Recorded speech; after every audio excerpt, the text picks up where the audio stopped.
Cerita malam pertama itu berawal saat aku membuka baju istri dan menyentuh bekas luka panjang di perut bawahnya.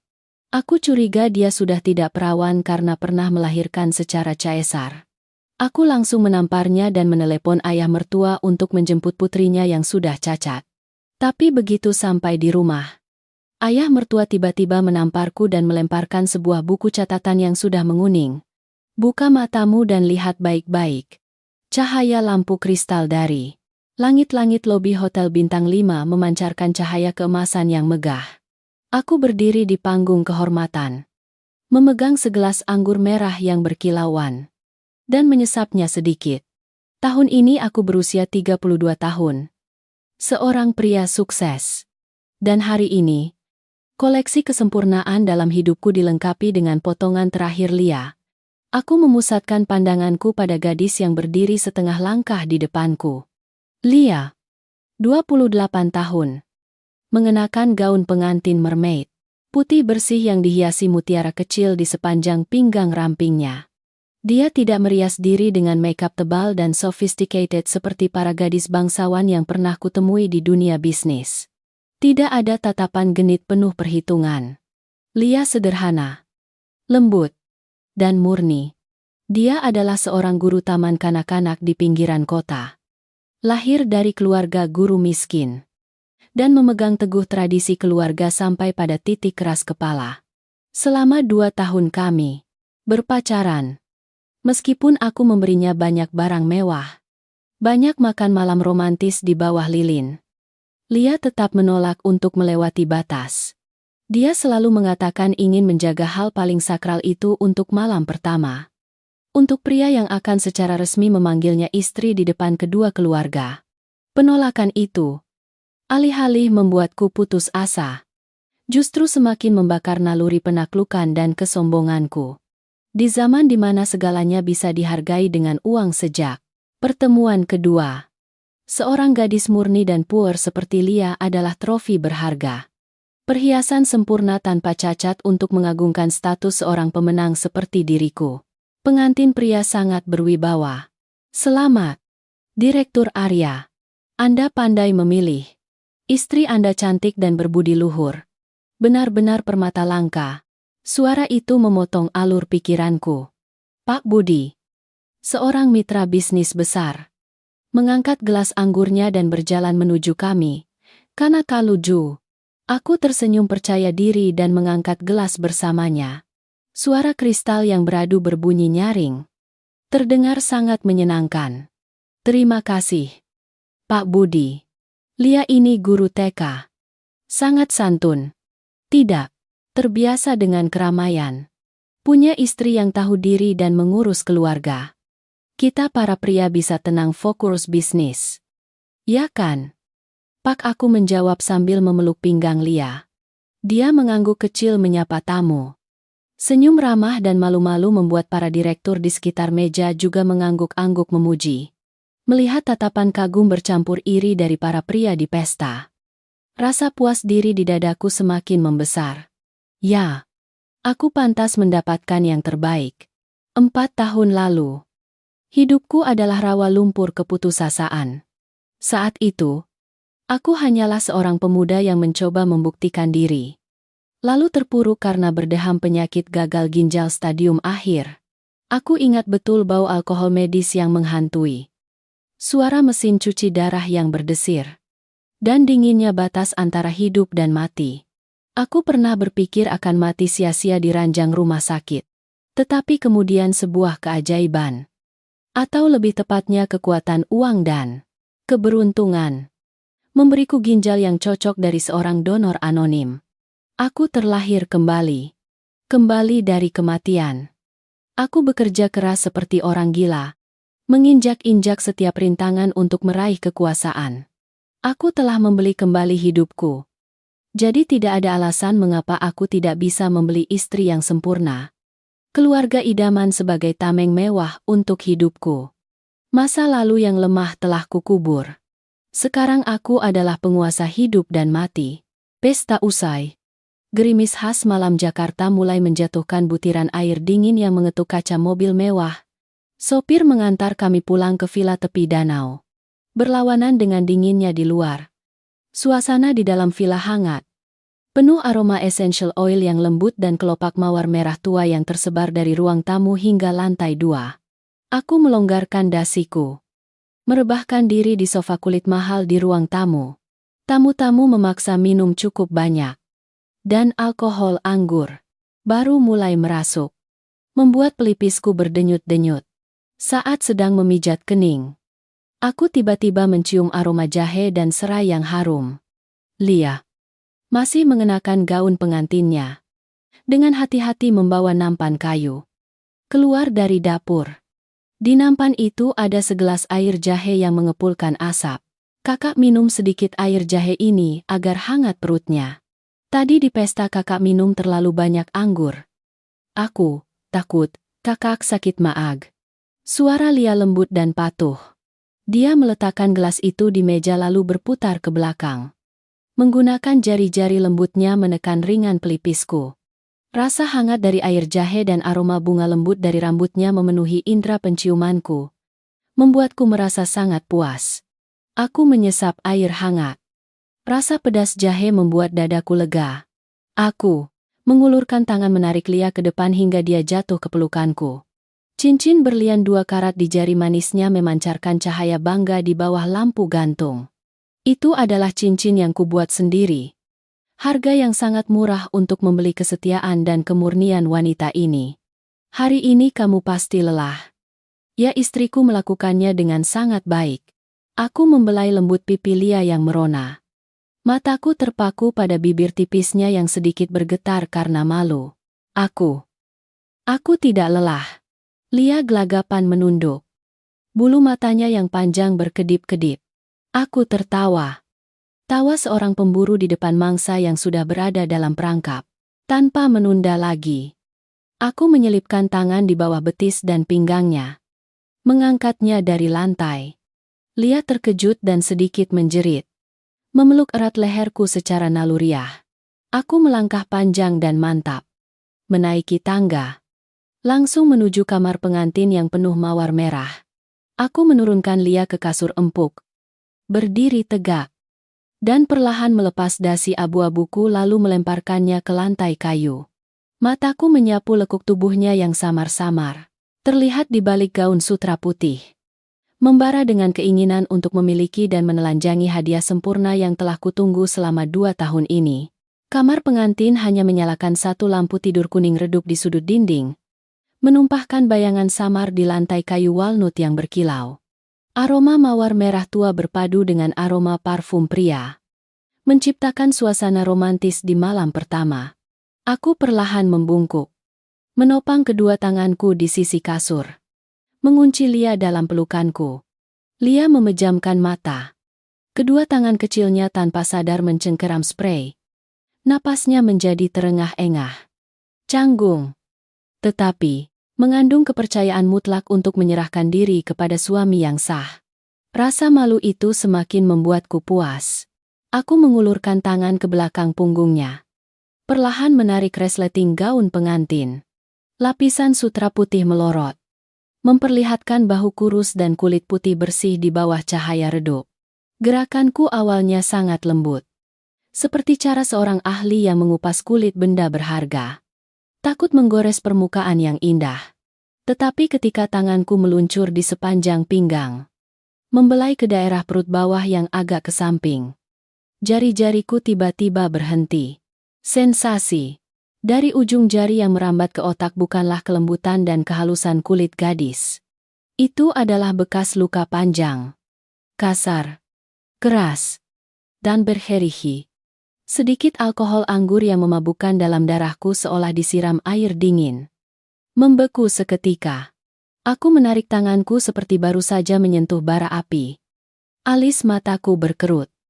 Tanpa berkata apa-apa aku menjulurkan tubuh memutar tombol lampu tidur di kepala ranjang ke tingkat paling terang. Cahaya menyilaukan yang tiba-tiba menyinari, mengusir suasana romantis yang redup. Aku menatap tajam ke daerah perut bawah Lia. Sebuah bekas luka panjang selebar telapak tangan. Kulitnya menonjol kasar dan berliku-liku, melintang di bagian perut bawah condong ke arah pinggul. Bekas luka operasi besar yang telah memudar oleh waktu tetapi masih memiliki bentuk yang jelek dan kejam. Benar-benar merusak kesempurnaan yang selama ini kubanggakan. Bekas luka itu terletak jelas di tubuh istriku. Seperti tamparan langsung pada kebanggaan seorang pria yang selalu menganggap dirinya pemilik segala yang sempurna. Lia terkejut oleh cahaya lampu yang tiba-tiba. Buru-buru membuka mata. Melihatku berdiri kokoh di tepi ranjang. Mataku terpaku pada perut bawahnya dengan ekspresi dingin. Dia panik. Naluri wanita membuatnya buru-buru menarik selimut tipis menutupi dadanya. Menyembunyikan bagian tubuh yang memiliki bekas luka. Wajahnya pucat pasi karena gugup. Apa ini? Aku bertanya. Volume suaraku tidak keras. Tetapi setiap kata yang keluar membawa hawa dingin menusuk tulang. Memutuskan sepenuhnya suasana hangat yang ada beberapa menit yang lalu. Kak Arya. Kenapa kakak Lia tergagap? Mata bulatnya menatapku penuh kebingungan. Tangannya mencengkeram erat tepi selimut. Buku-buku jarinya memutih. Aku mundur setengah langkah. Tatapan mataku berubah dari hasrat cinta menjadi tatapan menyelidik dan jijik yang sangat dalam. Pikiranku mulai berputar dengan berbagai spekulasi terburuk. Sebuah bekas luka operasi yang panjang di perut bagian bawah. Apalagi kalau bukan bekas operasi caesar. Atau yang lebih buruk lagi. Akibat aborsi ilegal yang berkomplikasi hingga harus operasi perut terbuka. Kenyataan seperti pisau tak terlihat menusuk balon kepuasan diriku. Aku. Seorang direktur sukses. Seseorang yang selalu berhati-hati memilih istri yang paling bersih dan lembut. Akhirnya menikahi seseorang yang pernah hamil di luar nikah.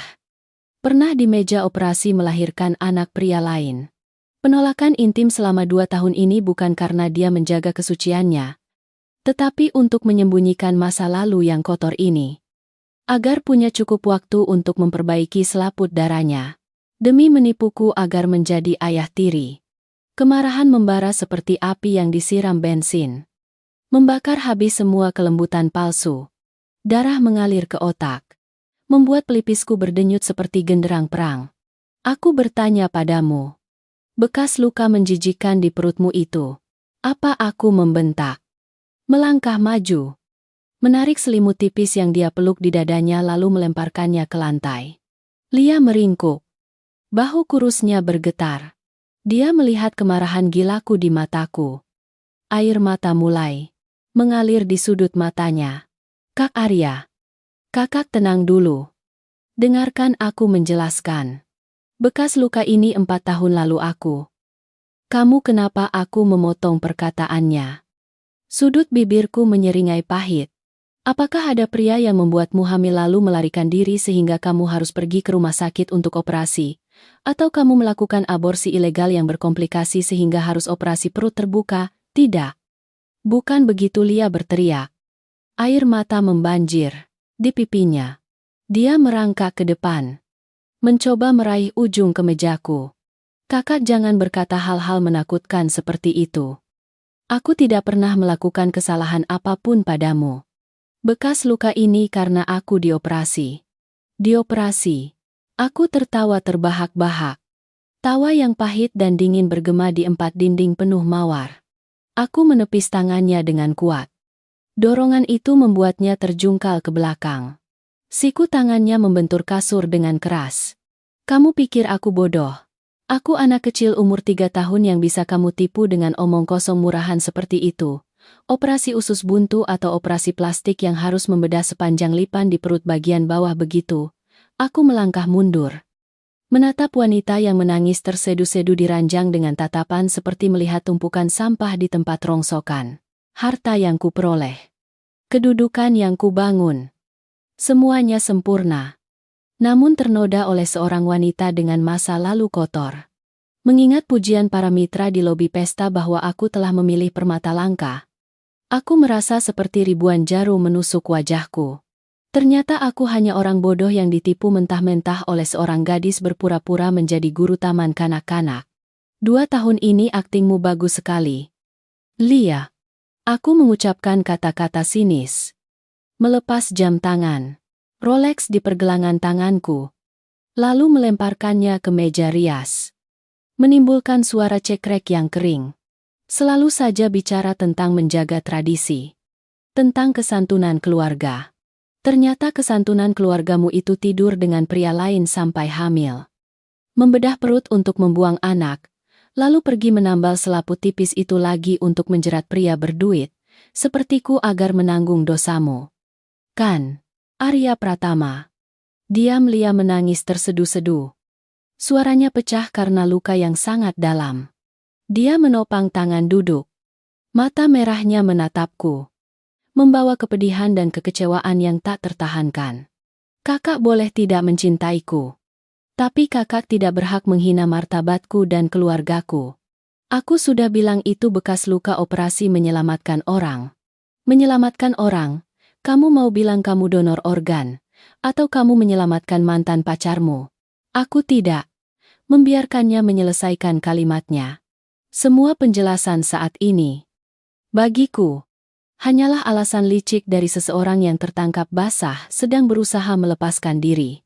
Kesombongan seorang pria egois yang merasa terhina membuatku kehilangan akal sehat. Aku melangkah cepat. Mencengkeram pergelangan tangan Lia yang ramping. Menariknya mendekat. Dengar baik-baik, aku, Arya Pratama, bisa membuang miliaran rupiah ke jendela tanpa menyesal. Tapi aku tidak akan pernah menggunakan barang bekas orang lain. Tubuhmu yang penuh cacat ini sudah mengotori ranjangku. Selesai berkata, aku dengan kasar melepaskan tangannya. Dorongan yang terlalu kuat dari seorang pria yang sedang marah besar membuat Lia terjungkal dari tepi ranjang ke lantai kayu walnut yang keras. Dia tidak sempat bereaksi. Lutut dan bahunya membentur lantai dengan keras. Menimbulkan suara duk yang menyakitkan. Aku berdiri di atas. Melipat tangan di dada.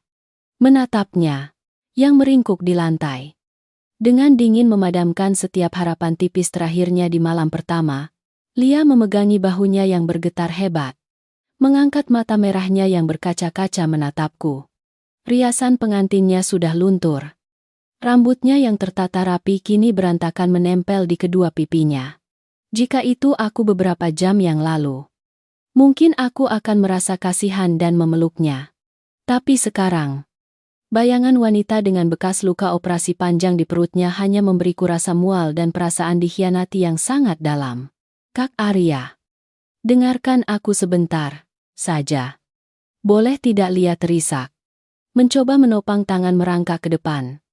Jari-jari kecilnya yang gemetar menyentuh celana panjangku. Bekas luka ini tidak seperti yang kakak pikirkan. 4 tahun lalu aku benar-benar harus menjalani operasi pengangkatan. Orang tuaku tahu tentang ini. Mereka bisa bersaksi untukku. Orang tuamu. Aku tertawa sinis. Memotong alasan murahan yang menurutku dia buat-buat karena putus asa. Aku membungkuk. Dengan 2 jari. Mencengkeram dagu Lia. Memaksanya mendongak menghadap jijik di mataku. Kamu menyeret guru desa tuamu untuk membela diri sekumpulan orang miskin tamak uang. Mencium bau direktur bodoh sepertiku. Lalu bersekongkol membungkus barang bekas ini untuk menyingkirkannya. Kan? Tidak. Orang tuaku tidak akan pernah melakukan itu. Lia berteriak. Matanya membelalak kesakitan saat aku menyentuh keluarganya. Dia berusaha keras melepaskan tanganku dari dagunya. Perlawanan lemah itu semakin membakar api kemarahan di dadaku. Aku bangkit berdiri. Berbalik menuju lemari kayu di samping ranjang.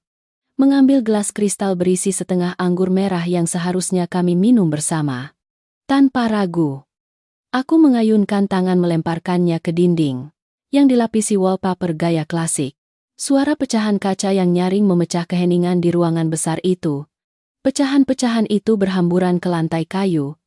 Tetesan anggur merah tua mengalir di dinding seperti noda darah segar yang menjijikkan. Lia terkejut. Memeluk kepalanya. Meringkuk di sudut ranjang. Kamu masih berani membantah? Aku mendekat. Menunjuk langsung ke wajah Lia. Biar kuhitung untukmu. 2 miliar rupiah uang yang kubayar untuk menyewa seluruh hotel bintang 5 di bawah sana. 100 juta rupiah uang sindangku berikan langsung kepada orang tuamu agar kau dinikahkan dengan layak. Belum lagi cincin berlian 2 karat yang kau pakai di jari manis itu. Aku menghabiskan uang sebanyak itu bukan untuk membeli seorang wanita yang pernah hamil. Pernah di meja operasi membedah perutnya untuk melahirkan anak pria lain. Aku tidak pernah hamil.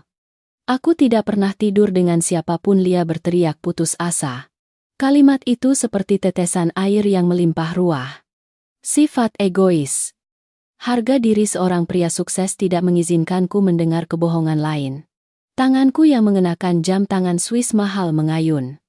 Menampar pipi kiri Lia dengan keras. Suara tamparan yang memekakkan telinga terdengar. Kekuatan tamparan seorang pria dewasa yang sedang murka membuat Lia terlempar ke samping. Dahi Lia membentur tepi meja rias. Tubuh kecilnya ambruk ke karpet bulu domba putih bersih yang terhampar di tengah ruangan. Aku berdiri terengah-engah. Dadaku naik turun. Tanganku yang baru saja menamparnya terasa sedikit kebas. Lia terdiam di karpet selama beberapa detik. Napasnya tercekat di dada. Lalu dia terhuyung-huyung menopang tangan duduk. Rambut hitamnya yang berantakan menutupi setengah wajahnya. Dari sudut bibirnya yang bengkak, seberkas darah merah segar menetes satu persatu ke karpet putih. Noda darah menyebar, meresap ke bulu domba mahal. Merah pekat dan menjijikan. Persis seperti keberadaannya saat ini mengotori kehidupan sempurnaku. Aku tidak akan menjelaskan lagi. Tatapan matanya padaku kini mengandung rasa takut bercampur kengerian. Seolah dia sedang melihat binatang buas. Bukan pria yang selalu ramah membukakan pintu mobil untuknya selama 2 tahun ini. Lihat apa aku berpaling dingin. Menghindari tatapan itu. Aku berjalan menuju lemari pakaian. Menarik kuat pintu lemari kayu walnut. Aku merogoh ke dalam. Menyeret keluar koper kain abu-abu lusuh yang dibawa Lia dari rumah ibunya sore ini. Tak peduli membuka kunci dengan benar. Aku merobek resletingnya. Melemparkan koper kosong itu ke tengah lantai. Setelah itu, aku kembali ke lemari. Mengambil beberapa pakaian murahan. Beberapa barang pribadi kampungan yang dia bawa. Lalu melemparkannya ke dalam koper. Gaun sutra. Tas tangan bermerek. Perhiasan mahal yang kubeli untuknya selama kami berpacaran. Tidak kusentuh sama sekali. Barang-barang yang kubeli. Seorang penipu tidak berhak membawanya. Bahkan, sehelai kancing baju pun. Kakak mau apa? Lia tergagap bertanya. Suaranya bergetar bercampur dengan gemertak giginya. Dia buru-buru menyeka noda darah di sudut bibirnya. Dengan canggung merapikan ujung gaun pengantin yang berantakan di tubuhnya. Mau apa? Aku mengangkat dagu. Melemparkan tas tangan sintetik leather murahan miliknya ke tumpukan barang di koper. Mengembalikan barang. Arya Pratama. Aku berbisnis di pasar tidak pernah rugi. Pernikahan juga. Begitu. Membeli barang rusak yang dilabeli gadis baik-baik. Aku harus meminta produsen untuk menerimanya kembali. Aku melangkah menuju meja kecil di samping ranjang. Mengambil ponsel. Layar menyala menampilkan angka 2.15 pagi. Di luar kaca balkon. Gerimis awal musim dingin Jakarta telah berubah menjadi hujan deras. Suara hujan yang terus-menerus menghantam kaca terdengar menusuk dan menyedihkan. Aku mencari nama ayah mertua di daftar kontak. Sudut bibirku menyeringai pahit. Aku menekan tombol panggil. Melemparkan ponsel ke meja. Dan menyalakan loudspeaker. Setiap dering tutut. Berulang perlahan di tengah kehancuran ruangan. Lia menyadari apa yang akan kulakukan. Dia panik. Menopang tangan berlari ke depan meja. Mencoba meraih ponsel untuk mematikan. Jangan. Kak Arya. Kumohon kakak. Orang tuaku sudah tua. Di luar sedang hujan dingin sekali. Jangan telepon mereka sekarang. Dia menangis terseduh-seduh. Tangan kecilnya yang sedikit berlumuran darah berusaha meraih ponsel. Aku menggunakan ujung sepatu mendorong tangannya dengan keras. Duduk diam di situ. Biar kulihat saat mendengar kabar putri emas kesayanganmu diusir dari rumah di malam pertama. apakah topeng kesantunan keluargamu akan jatuh? Tepat saat itu, panggilan diangkat di ujung sana. Suara mengantuk, serak, dan panik bercampur cemas dari orang tua yang menerima telepon di tengah malam terdengar dari loudspeaker. Halo, Arya. Nak, ada apa? Kenapa menelepon ayah jam segini, Lia? Lia, kenapa? Nak, itu suara Pak Jaya. Aku melipat tangan di dada, menatap lurus ke arah gadis yang meringkuk di lantai. Berbicara dengan jelas. Tanpa sedikit pun rasa hormat kepada orang yang baru pagi ini kuberi teh dengan hormat dan kupanggil ayah. Pak Jaya, Anda dan Bu Sinta pakai jas hujan. Panggil taksi. Dan langsung datang ke villa saya sekarang. Aku memberi perintah. Nada suaraku tajam seperti pisau. Arya. Nak. Kamu bilang apa? Di tengah malam begini. Hujan dan angin. Kalian berdua bertengkar. Suara Pak Jaya bergetar. Suara gesekan pakaian terdengar dari ujung sana. Mungkin dia buru-buru bangun. Samar-samar ku dengar Bu Sinta bertanya dari belakang. Ayah, ada apa? Bagaimana tidak bertengkar? Saya tidak punya waktu untuk bertengkar dengan penipu. Aku mengetuk jari-jariku di meja kaca. Saya beritahu Anda. Topeng gadis baik-baik dan menjaga diri putri Anda. Malam ini saya sudah menelanjanginya habis-habisan. Dikira permata dan perhiasan. Ternyata di perutnya ada bekas luka operasi panjang selebar telapak tangan. Keluarga Anda pintar sekali. Mendidik anak menipu pria berduit untuk menanggung dosa. Tapi, sial bagi Anda. Saya bukan pria buta. Apa bekas luka apa, Arya? Nak, kamu salah paham. Biar ayah jelaskan. Suara Pak Jaya berubah. Seolah dia mencoba menjelaskan sesuatu dalam kepanikan luar biasa. Saya tidak mau dengar. Semua penjelasan saat ini bagi saya hanyalah alasan untuk menahan sumber uang emas ini. Aku memotong perkataan Pak Jaya dengan kasar. Jangan berakting lagi. Datang dan jemput anak cacat Anda pulang. Saya beri waktu Anda dan istri. Tepat 30 menit. Jika setelah 30 menit saya belum melihat Anda di gerbang, saya akan membuang putri Anda ke jalan agar dimakan anjing. Jangan sampai saya memanggil satpam. Tanpa menunggu ujung sana berkata apa-apa lagi. Aku mengulurkan tangan menekan tombol akhiri panggilan. Layar ponsel menjadi gelap. Ruangan itu langsung jatuh ke dalam keheningan yang mematikan. Hanya tersisa suara hujan di luar balkon dan isak tangis Lia yang tertahan. Dia tidak lagi memintaku menjelaskan. Dia memeluk kedua lututnya. Menundukkan wajahnya. Bahu kurusnya bergetar dalam gaun pengantin yang berantakan dan terbuka. Noda darah di sudut bibirnya sudah kering. Berlepotan di wajahnya yang pucat karena ketakutan dan kedinginan. Aku melihat sekeliling ruangan. Semuanya disiapkan untuk malam pengantin yang indah. Kini terlihat konyol dan menggelikan. Mataku berhenti pada bingkai foto pernikahan berukir emas yang diletakkan di atas rak TV. Dalam foto itu, aku mengenakan setelan jas putih elegan, tersenyum puas memeluk pinggang Lia. Dia menyandarkan kepalanya di bahuku. Tersenyum ramah dan malu-malu seperti bunga teratai putih. Senyum palsu yang menipuku selama 2 tahun. Melangkah panjang ke depan rak. Aku mengambil bingkai foto itu. Tanpa ragu sedikit pun melemparkannya ke lantai kayu. Kaca pecah berkeping-keping menjadi puluhan pecahan tajam. Menancap langsung pada senyum kedua orang di foto itu. Ganti bajumu. Jangan mengotori ranjangku lagi. Aku meninggalkan kalimat dingin terakhir. Berbalik keluar dari kamar tidur. Aku tidak peduli melihat penampilan Lia yang menyedihkan lagi. Sampai di aula lantai 2. Aku mengambil sebatang rokok dari bungkus rokok di meja konsol dan menyalakannya. Menghisap dalam-dalam. Aku perlahan berjalan ke balkon yang luas. Angin dingin membawa butiran hujan langsung ke wajahku. Sedikit meredakan kepalaku yang mendidih.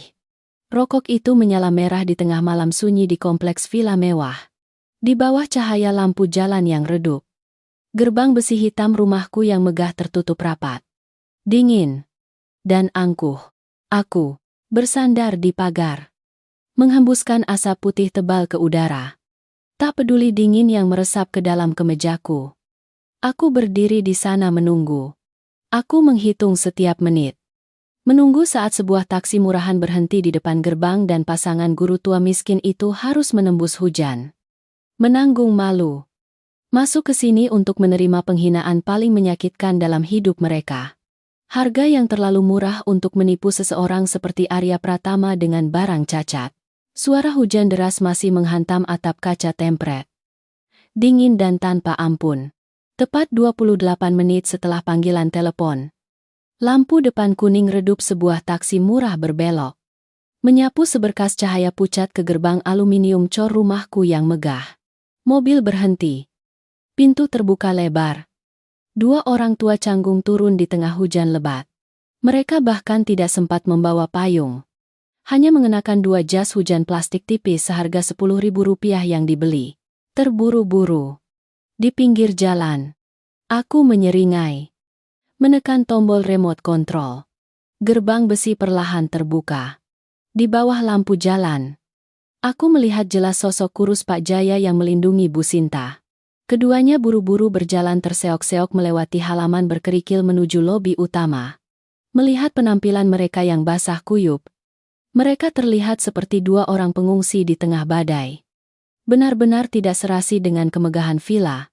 Aku membuang puntung rokok ke lantai balkon, menginjaknya hingga hancur dengan ujung sepatu. Lalu berbalik santai berjalan ke lantai 1. Ketika aku baru saja menuruni anak tangga terakhir, pintu kayu jati ukiran sudah didorong terbuka. Angin dingin membawa kelembapan masuk ke ruang tamu, mengusir aroma essential oil yang lembut yang biasa kugunakan. Pak Jaya dan Bu Sinta terdiam di pintu. Air hujan dari ujung jas hujan menetes deras ke lantai marmer Italia mahal, membentuk genangan air keruh. Jejak sepatu kain yang berlumuran lumpur terlihat jelas di lantai yang berkilau. Kotoran kaum miskin secara langsung melanggar wilayah sempurnaku. Tapi tatapan mereka tidak berhenti pada detail mewah ruang tamu. Di tengah karpet bulu domba yang diletakkan di posisi sentral, Lia masih duduk menunduk. Rambutnya lepek. Gaun pengantinnya yang berantakan tertutup debu. Lia. Astaga. Anakku, Bu Sinta mengeluarkan jeritan yang memilukan. Dia buru-buru membuka jas hujannya yang basah kuyup. Melemparkannya ke lantai tanpa peduli kakinya yang telanjang dan berlumuran lumpur. Lalu berlari langsung menuju putrinya. Dia berlutut di atas karpet, memeluk erat tubuh Lia yang gemetar.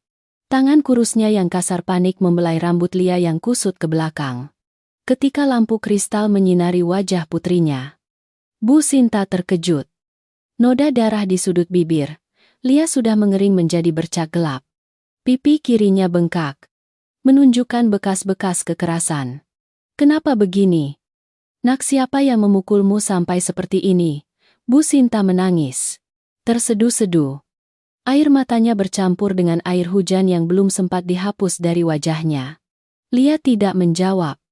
Dia menggigit bibirnya erat-erat menahan diri. Tetapi kemudian isak tangisnya tetap pecah. Dia membenamkan wajahnya di leher ibunya dan menangis terseduh-seduh. Tangis pilu kedua wanita itu bergema di ruang tamu yang berplafon tinggi. Terdengar sangat menyedihkan. Pak Jaya saat ini juga sudah melepas jaketnya di luar pintu. Dia membawa sebuah tas kain army biru yang sudah lusuh di sudut-sudutnya. Berjalan perlahan masuk. Sol sepatunya yang sudah usang meninggalkan beberapa jejak kotor. Melihat wajah putrinya berlumuran darah, tangannya yang memegang tas mengepal erat hingga urat-uratnya menonjol. Rahangnya mengeras, menunjukkan kemarahan yang jelas. Namun, dia menarik napas dalam-dalam. Melepas kacamata minusnya yang buram karena hujan, mengusapnya dengan ujung kemeja bagian dalam, lalu memakainya kembali. Pak Jaya berbalik menatapku. Tidak seperti kepanikan istrinya. Dia tetap berusaha mempertahankan ketenangan seorang guru tua yang telah mengajar puluhan tahun. Dia menahan amarahnya, merendahkan suara bertanya, dengan nada suara yang dalam dan sabar karena sayang pada anaknya. Arya, nak, Jelaskan pada ayah. Ada masalah apa antara suami istri yang tidak bisa diselesaikan baik-baik? Sampai kamu memukul Lia sampai berdarah seperti ini. Dan kenapa kamu memanggil kami ke sini di tengah malam jam 2 pagi? Aku dengan santai berjalan menuju sofa kulit mahal. Malas menjatuhkan diri duduk bersilang kaki. Aku mengulurkan tangan mengambil korek api Zippo berlapis emas di meja. Memutar-mutarnya di telapak tangan. Tidak ada segelas air hangat pun yang dituangkan untuk tamu. Juga tidak ada ajakan untuk duduk. Aku membiarkan kedua orang tua itu berdiri di sana menahan dinginnya air hujan yang meresap ke pakaian mereka dan dinginnya tatapan penghinaanku. Pak Jaya, kataku. Menghilangkan kata ayah dengan tegas. Nadaku datar tetapi sangat menusuk. Anda tidak perlu berpura-pura bermartabat di sini. Jangan tanya saya kenapa saya memukulnya. Anda seharusnya bertanya pada putri kesayangan Anda apa yang sudah dia lakukan sehingga saya harus mengusirnya dari kamar pengantin. Bu Sinta berbalik. Menatapku tajam. Dadanya naik turun. Kak Arya. Apa maksud kakak Lia putri saya dari kecil sampai besar baik dan patuh? Dia mengenal kakak. 2 tahun. Melayani dan merawat kakak dengan sangat teliti. Kakak jangan bicara sembarangan. Aku tertawa terbahak-bahak. Tawa yang terdengar di tengah malam itu penuh ejekan kelas. Baik. Patuh. Melayani aku mengulangi setiap kata dari ibu mertua. Merasa geli dengan drama keluarga harmonis ini. Aku melemparkan korek api dengan keras ke meja kaca. Menimbulkan suara cekrek yang menusuk telinga. Benar. Putri Anda sangat pandai melayani. Sangat pandai sampai dia hamil dengan pria lain. Dioperasi membedah perutnya. Lalu masih berpura-pura perawan untuk menipuku agar memakai cincin berlian 2 karat. Kan naskah menjaga diri sampai malam pertama dari keluarga, Anda ditulis dengan sangat baik. Pasti yakin mendapatkan direktur berduit untuk menopang hidup di hari tua. Kan? Kamu bicara sembarangan Pak Jaya marah. Melangkah maju 1 langkah. Jari telunjuknya yang gemetar menunjuk langsung ke wajahku. Lia tidak pernah selingkuh atau hamil di luar nikah. Kamu adalah direktur berpendidikan. Bagaimana bisa mengucapkan kata-kata penghinaan terhadap martabat orang lain tanpa dasar seperti itu? Tanpa dasar, aku mengangkat alis. Mataku menyapu dari Pak Jaya ke Lia yang meringkuk di pelukan ibunya. Menurut Anda, suruh putri Anda buka perut bagian bawahnya. Ada bekas luka operasi sepanjang telapak tangan terbentang di sana. Dokter kandungan yang membedah perutnya atau dia sendiri yang menyayatnya dengan pisau silet main-main. Jangan bilang Anda tidak tahu apa-apa tentang bekas luka menjijikan itu. Ya. Mendengar tentang bekas luka itu, wajah Bu Sinta sedikit memucat. Matanya meredup. Tangannya yang mengelus punggung Lia sedikit terhenti. Reaksi kecil itu tidak luput dari mataku. Aku tersenyum sinis dalam hati. Jelas-jelas mereka semua tahu. Seluruh keluarga ini dari tua sampai muda bersekongkol menipuku. Menganggapku bodoh. Banyak uang untuk ditipu. Kemarahan seorang yang berkuasa yang ditipu oleh orang-orang dari kalangan bawah membuat sikapku semakin pahit. Kak Arya. Lia tiba-tiba berbicara. Dia mendorong Bu Sinta pelan. Menyeret lututnya yang telanjang di atas karpet. Merangkak ke arah sofa tempat aku duduk. Air mata membasahi wajahnya yang bengkak merah. Dia dengan gemetar mengulurkan tangan. Jari-jari kurusnya menggenggam ujung celana panjangku. Seperti seorang penjahat yang berpegangan pada sehelai rumput penyelamat terakhir. Aku mohon padamu. Masalah kita berdua. Kakak mau memarahiku seperti apapun boleh. Tapi, tolong jangan menghina orang tuaku. Mereka tidak bersalah. Aku menatap wanita yang merendahkan diri memohon di kakiku. Hatiku tidak sedikit pun tergerak. Aku tidak merasa kasihan. Hanya merasa jijik dengan kepalsuan lemah itu. Perkataannya yang membela orang tuanya saat ini semakin membuktikan bahwa dia adalah anak yang berbakti. Mencoba menggunakan sisa harga dirinya untuk melindungi keluarga miskinnya. Aku dengan dingin mengangkat kakiku. Menggunakan tumit sepatu kulitku mendorong tangannya kuat-kuat dari celanaku. Jangan sentuh aku. Kotor dorongan yang kejam itu membuat Lia terjungkal ke depan. Kedua tangannya membentur meja kaca yang dingin. Bu Sinta yang kasihan pada anaknya buru-buru maju memeluk Lia. Berbalik membentakku dengan suara yang pecah karena kesakitan. Kamu benar-benar tidak punya hati, apapun yang terjadi. Kamu tidak boleh memperlakukannya seperti itu.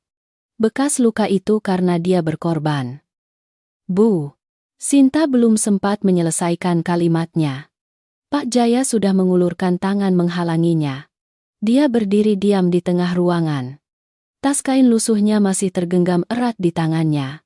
Air hujan di bahu jaketnya terus menetes ke lantai, bercampur dengan genangan air di bawah kakinya. Dia tidak menjelaskan. Juga tidak membiarkan istrinya berbicara lebih jauh. Merendahkan diri di hadapan orang yang berkuasa. Dia hanya menatapku tajam dengan tatapan kompleks. Antara marah dan sangat kecewa.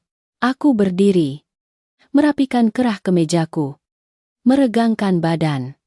Seolah baru saja menyelesaikan permainan yang membosankan. Baiklah. Saya tidak punya waktu untuk mendengar Anda menangis, mengeluh, atau mengarang-arang alasan murahan lainnya. Aku menyeringai. Melangkah melewati mereka. Menuju lemari dinding yang terletak di sudut ruang tamu. Tempat sebuah brankas kecil disembunyikan. Biar saya akhiri drama menjijikan ini dengan cepat. Aku memunggungi 3 orang yang meringkuk di ruang tamu. Melangkah panjang perlahan menuju sudut dinding berlapis kayu ek. Di sana, terdapat lukisan abstrak berukuran besar. Aku menggeser pelan lukisan itu ke samping. Memperlihatkan pintu brankas. Dinding baja tuang padat. Jari-jariku meluncur di atas keypad sentuh. Menekan serangkaian 6 angka yang familiar. Suara bip elektronik terdengar jelas.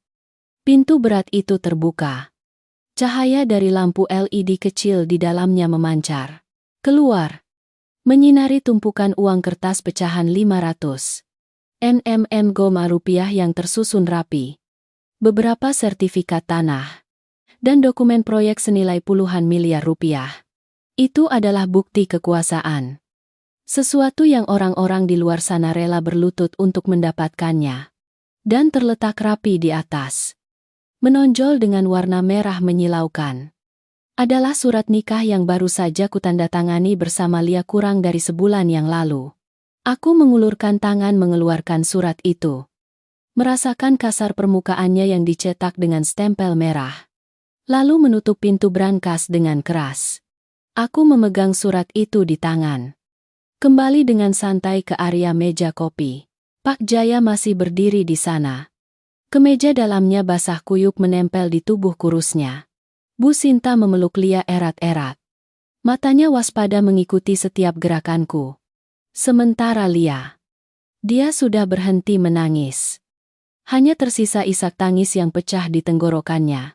Kondisi menyedihkan mereka saat ini tidak sedikit pun membangkitkan belas kasihanku. Sebaliknya, itu semakin memperkuat pikiranku bahwa aku adalah korban dari penipuan canggih yang diatur oleh orang-orang miskin ini. Di depan meja kopi kaca tempered yang transparan, aku mengayunkan tanganku. Melemparkan surat nikah dengan keras. Membentur meja kaca. Menimbulkan suara nyaring dan tajam di tengah keheningan. Surat itu meluncur sedikit. Berhenti tepat di bawah sepatu kain Pak Jaya yang basah kuyup. Nama Arya Pratama dan Lia Permata tertulis jelas bersebelahan. Kini terlihat seperti lelucon konyol. Anda dan istri Anda lihat baik-baik. Aku memasukkan kedua tangan ke saku celana panjang. Dagu sedikit terangkat. Mengucapkan penghakiman dari atas. Ini adalah sesuatu yang keluarga Anda telah berusaha keras merencanakan selama 2 tahun untuk memaksa saya menandatanganinya. Bukan sebuah tiket masuk bagi putri Anda untuk secara sah masuk ke rumah ini. Duduk di kursi nyonya direktur. Dan bersiap untuk membagi separuh kekayaan saya jika ada masalah. Pak Jaya menunduk melihat surat merah itu lalu mendongak menatapku. Alisnya yang beruban berkerut erat. Keluarga ini tidak pernah mengincar uang sepeser pun darimu. Benar-benar tidak mengincar. Aku tertawa sinis. Senyum miring meregangkan otot wajahku. Pak Jaya, saya sudah berkutat di dunia bisnis 10 tahun ini. Tipe orang seperti apa yang belum pernah saya temui? Anda pikir omong kosong moralis dari seorang guru desa pensiunan bisa menipu saya? Biar saya analisis untuk Anda ketulusan keluarga Anda. Aku berjalan perlahan mengelilingi meja kaca. Seperti seorang hakim yang menjebak terdakwa di ujung tanduk. 2 tahun lalu, ketika saya mulai mendekati Lia, dia memainkan peran gadis baik-baik yang malu-malu. Menolak setiap hadiah mahal. Menolak setiap kesempatan untuk melewati batas. Kami para pria, semakin sulit didapat. Semakin kami mendambakannya. Saya benar-benar percaya dia adalah permata tanpa cacat. Tapi apa kenyataannya? Kenyataan adalah dia takut. Dia takut jika tidur dengan saya. Saya akan menemukan bekas luka operasi panjang selebar telapak tangan yang terbentang di perutnya. Dia takut saya tahu dia pernah hamil di luar nikah. Pernah naik meja operasi melahirkan. Pernah membuang anaknya entah dengan siapa lalu menambal tubuhnya yang cacat untuk menipu saya. Aku membungkuk. Mengambil surat nikah itu. Tanpa sedikit pun berhati-hati. Aku meremas kuat surat merah. Itu di telapak tanganku. Kertas tebal itu mengeluarkan suara gemerisik perlawanan. Tetapi akhirnya hancur menjadi gumpalan kusut. Aku melemparkan gumpalan kertas itu ke dada Pak Jaya. Gumpalan kertas itu jatuh bergulir di genangan air hujan di bawah kaki Pak Jaya. Besok pengacara saya akan mengirimkan gugatan cerai secara sepihak ke rumah kalian. Alasan penipuan pranikah. Harta saya jangan harap bisa disentuh sepeser pun.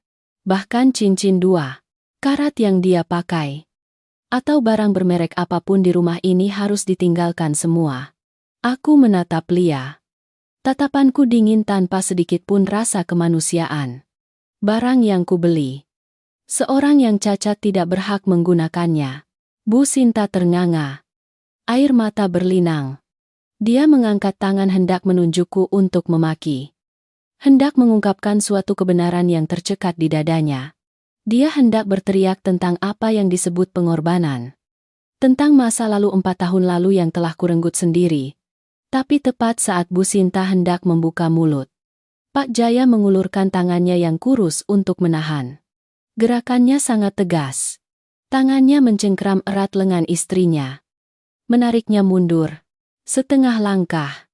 Bu Sinta berbalik menatap suaminya. Matanya penuh kekecewaan dan memohon pertolongan. Tapi Pak Jaya hanya menggelengkan kepala pelan. Keheningan sang ayah tua saat ini tidak lagi menunjukkan sikap merendah atau takut seperti semula. Pak Jaya perlahan menurunkan tangannya. Tatapannya menembus lensa kacamata yang buram karena embun. Menatap lurus ke mataku. Itu adalah tatapan yang bahkan sampai sekarang ketika mengingatnya. Tulang punggungku masih merinding. Tidak ada kemarahan yang membara. Tidak ada pembelaan yang lemah. Itu sunyi, dalam, dan mengandung jijik yang sangat dalam terhadap seorang yang tidak lebih dari binatang buas. Dia menyadari bahwa bagi seorang pria yang sedang mabuk dalam kesombongan yang meluap-luap, yang buta percaya pada skenario yang dia buat sendiri, maka setiap penjelasan lisan menjadi tidak berarti. Pembelaan saat ini hanya akan menjadi lelucon bagiku untuk semakin berbangga. Keheningan itu berlangsung beberapa detik. Tetapi bagiku itu seperti pengakuan dosa. Perasaan kemenangan karena telah mengungkap kebenaran membuat dadaku membusung. Sudah kehabisan alasan. Kan? Aku melipat tangan. Mengangkat daguku ke arah pintu utama yang terbuka lebar. Di mana angin dingin masih berdesir setiap saat. Kalau begitu, bereskan penampilan menyedihkan keluarga kalian. Angkut koper lusuh di lantai atas. Bawa putri kesayangan Anda dan cepat pergi dari rumah saya. Jangan sampai saya memanggil satpam kompleks untuk menyeret kalian keluar seperti menyeret sampah. Aku mengucapkan kata-kata terakhir. Yakin bahwa mereka akan menunduk malu dan pergi keluar dari pintu itu. Mengakhiri konspirasi penipuan yang gagal total. Pak Jaya tidak bergerak. Dia berdiri tegak. Tubuh kurusnya yang sedikit membungkuk karena bertahun-tahun bergelut dengan debu kapur di podium mengajar tiba-tiba menjadi kokoh. Kaku luar biasa. Dia mengangkat tangannya, perlahan melepas kacamata minusnya. Dia dengan hati-hati melipat kedua gagang kacamata dan memasukkannya ke saku kemejanya yang basah kuyup. Setiap gerakannya sangat lambat, sangat tenang, tetapi memancarkan tekanan tak terlihat. Sebuah tekanan, sebelum badai sesungguhnya meledak. Tapi kesombongan palsu tidak mengizinkanku mundur. Kecurigaan melintas di benak. Hanya dalam sekejap langsung kusingkirkan. Kenapa aku mengangkat dagu?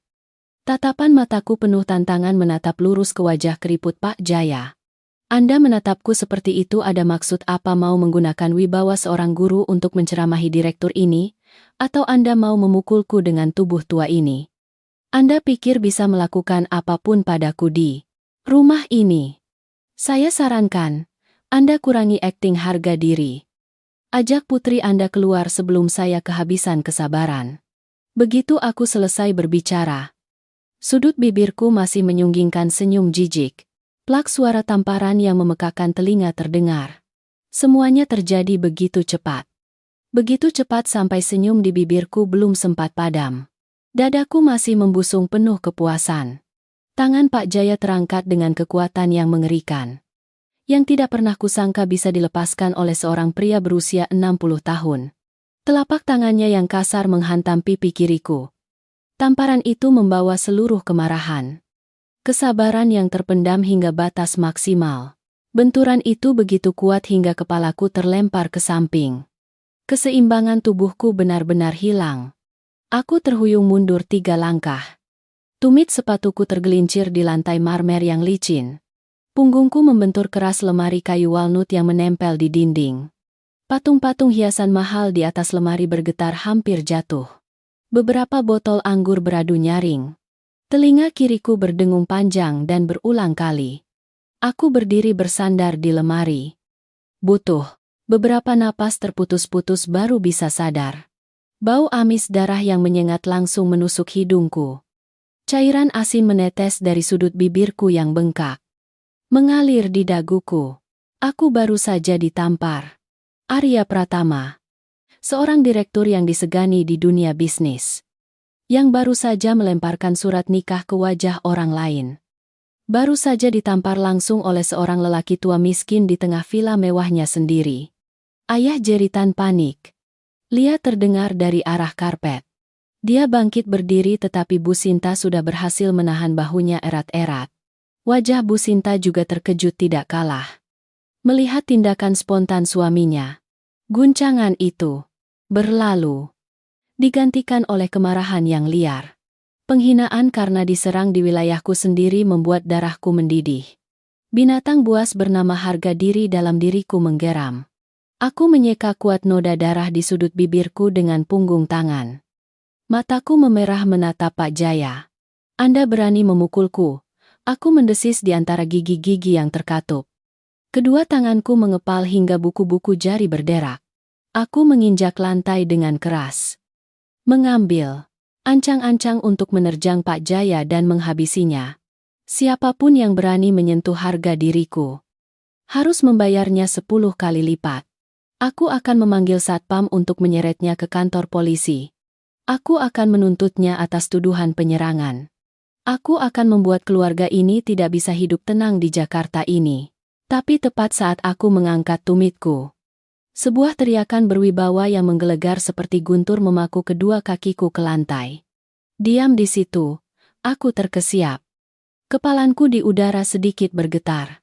Tatapan Pak Jaya saat ini seperti 2 bor yang menembus kulit direktur berkuasa.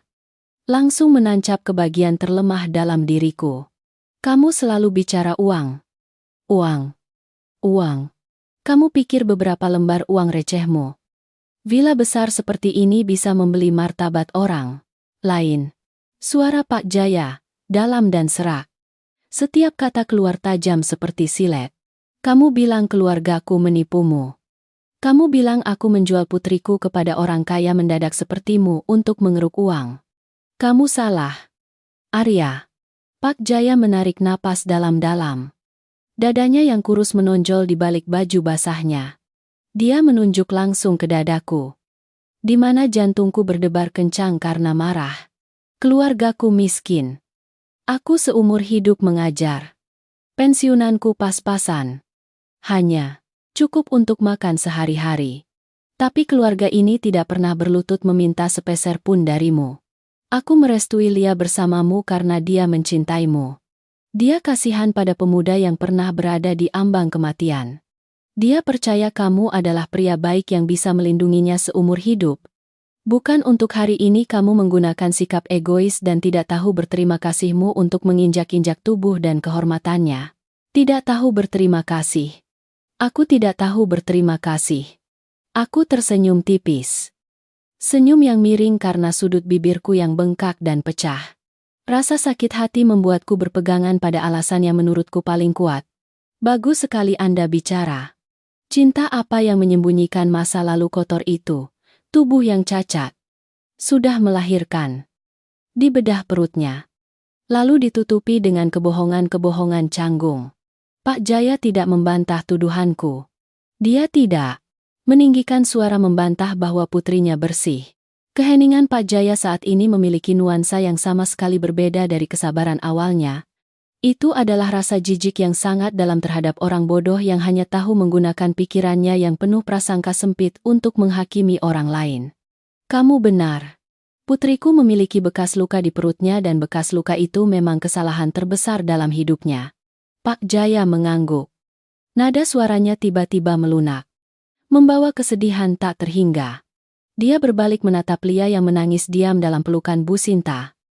Mata tuanya merah. Kesalahannya adalah dia menyerahkan sesuatu yang berharga kepada orang yang tidak punya hati. Tidak lebih dari binatang buas.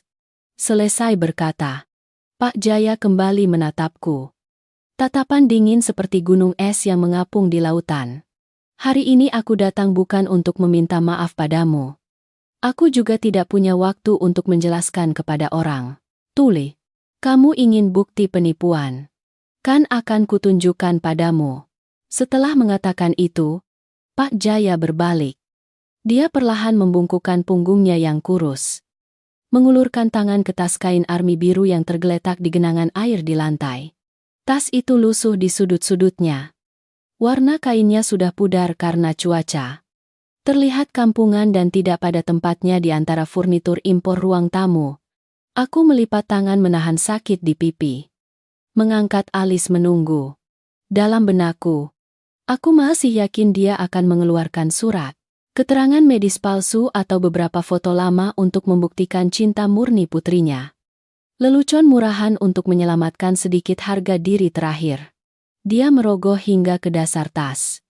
Mengeluarkan sebuah benda yang terbungkus rapi dalam lapisan plastik bening untuk menghindari air hujan. Itu bukan senjata. Juga bukan tumpukan dokumen tebal. Itu hanya sebuah buku catatan. Sebuah buku catatan rekam medis ukuran kecil. Sampulnya berwarna hijau muda sudah menguning. Termakan waktu. Tepi-tepi kertasnya sudah usang karena terlalu sering dibuka. Di sudut kiri atas terdapat logo rumah sakit pusat terbesar di ibu kota. Tempat yang khusus menangani operasi besar yang kritis. Pak Jaya menggenggam erat buku catatan itu di telapak tangannya yang sedikit gemetar. Buku-buku jarinya memutih karena menahan tenaga. Air hujan dari rambutnya yang beruban menetes ke permukaan lapisan plastik pembungkus buku catatan. Membentuk jejak-jejak air. Berkilauan di bawah lampu kristal gantung. Tatapannya beralih dari buku catatan ke wajahku. Masih sama jijik. Tetapi kali ini bercampur dengan kesedihan yang mendalam. Aku berdiri tak bergerak. Mataku terpaku pada benda yang tergenggam erat di telapak tangan Pak Jaya yang gemetar. Dia tidak menambahkan kata pengantar lagi. Dia menahan napas. Mengayunkan tangannya yang kurus. Buku itu terlempar keras ke arahku. Kekuatan lemparannya tidak terlalu besar. Tetapi posisinya sangat tepat. Buku itu menghantam langsung dada kiriku. Tepat di posisi jantung yang berdebar dengan detak kepuasan diri. Benturan itu menimbulkan suara duk, yang tumpul di atas kain sutra kemeja mahal sebelum jatuh bebas ke lantai. Semuanya terjadi dalam sekejap. Tetapi dalam perasaanku saat itu, waktu seolah-olah ditarik dengan kejam. Aku menunduk melihat jatuhnya buku itu. Jatuhnya membuat buku itu terbuka lebar. Banyak lembaran kertas yang dimasukkan di dalamnya, yang tidak disatukan dengan hati-hati, berhamburan ke lantai. Itu bukan bukti perselingkuhan. Juga bukan foto-foto masa lalu kotor yang sudah kupercayai di dalam benakku. Itu adalah lembaran-lembaran kertas berantakan yang berbau rumah sakit. Aku menyipitkan mata.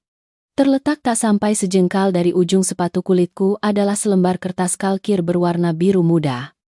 Tepinya sudah usang dan robek. Tulisan tangan dengan pulpen biru yang ditekan kuat di atas kertas dengan jelas bertuliskan huruf kapital bukti pembayaran biaya rawat inap. Di samping bukti pembayaran itu adalah selembar kertas USG hitam putih yang sudah lusuh, dilicinkan dengan kasar.